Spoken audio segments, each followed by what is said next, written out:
Okay, so this is the video for question 4. I'll just go through the symbolizations and various errors and stuff. So part A, I'll become a philosopher if my parents pay my fees. So the way we translate this is if F, then P. Note that the if occurs before my parents pay my fees. And so that means whatever occurs immediately after the if must be the antecedent of the condition. And so that's how we translate this. For part B, I'll become a philosopher only if my parents pay my fees. This is translated as if P, then F. People get tripped up by only if a lot. So some people translated this as a biconditional. People often confuse only if and if and only if.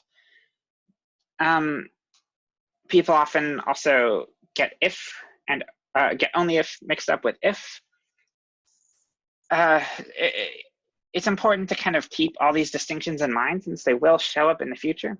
If you're having trouble kind of knowing which types of conditionals to symbolize with which formulas, I'd suggest reviewing the conditional fragment document that Andrew posted on Canvas a couple weeks ago. It goes through a bunch of different English conditionals and how we can symbolize them in truth functional logic. So part C, I'll become a philosopher even if my parents don't pay my fees. So we can just translate this as P. Because it doesn't matter if my parents pay my fees or not, I'll still become a philosopher. That's what it's saying. Like another equivalent way of saying this would be something like,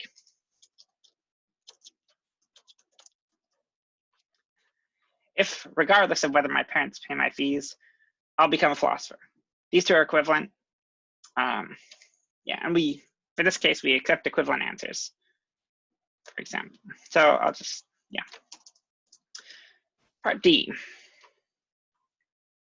My parents pay my fees unless I become a philosopher. So for this, there are a couple translations you could do. People often get a bit tripped up with unless. One answer would be if not P, then F.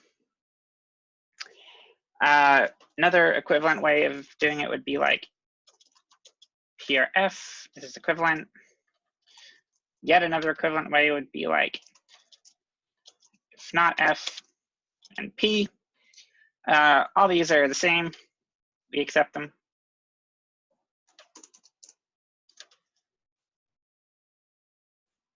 If you're still confused about unless and how to translate it, there's a section in the textbook on it. Well, there's sections in the textbook for all of these different connectives, so I encourage reviewing that if you're having difficulty. Okay, part E. My parents won't pay my fees because I'll become a philosopher. All right, so for this one, we can translate it like this, not F and P. For this one, because is tricky. In fact, for all of this one and the next two, because, since, even though, a common problem with E, F, and G is that the translations or the symbolizations didn't capture the fact that these things happen. Like, but both of these things happen. Or that E and F, sorry. So another example or another equivalent response would be like P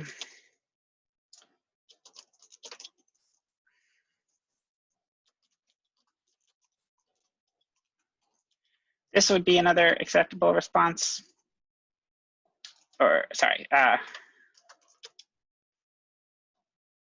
or that's fine. Even this is fine as well. As long as it captures the fact that both things will happen. My fees won't be paid, and I'll become a philosopher.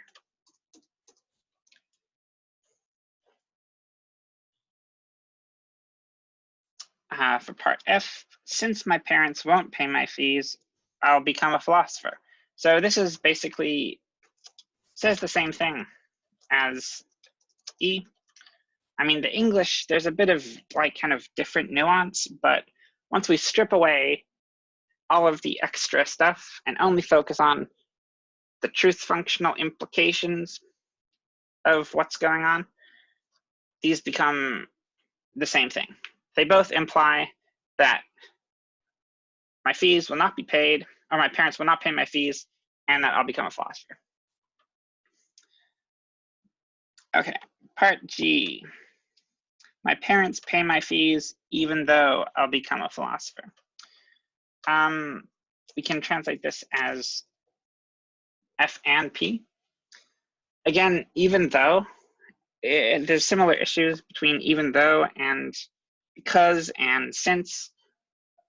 Even though these all have various kind of nuances in English, what we care about, we don't care about the nuance, that kind of nuance in logic. We just care about the truth functional stuff.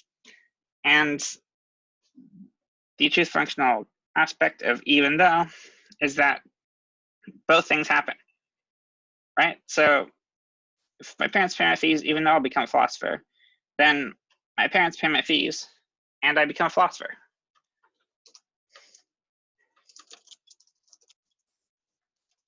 Anything equivalent to that's also fine. So last one, parents pay my fees or I'll become a philosopher. So one possible option would be this. If not P, if not F, then P. Sometimes commands can sometimes be, the English sentence is a command, right? So sometimes commands can be symbolized as conditionals. Again, I refer you to the conditional fragment document that Andrew wrote for more info on that, but not always. So you could also just say like not translate or not symbolizable, if that's a word. So either of those are okay. Commands do not translate well into truth functional logic, so it's understandable if you'd say it's not symbolizable. And these are the answers. Again, anything equivalent to these is also fine.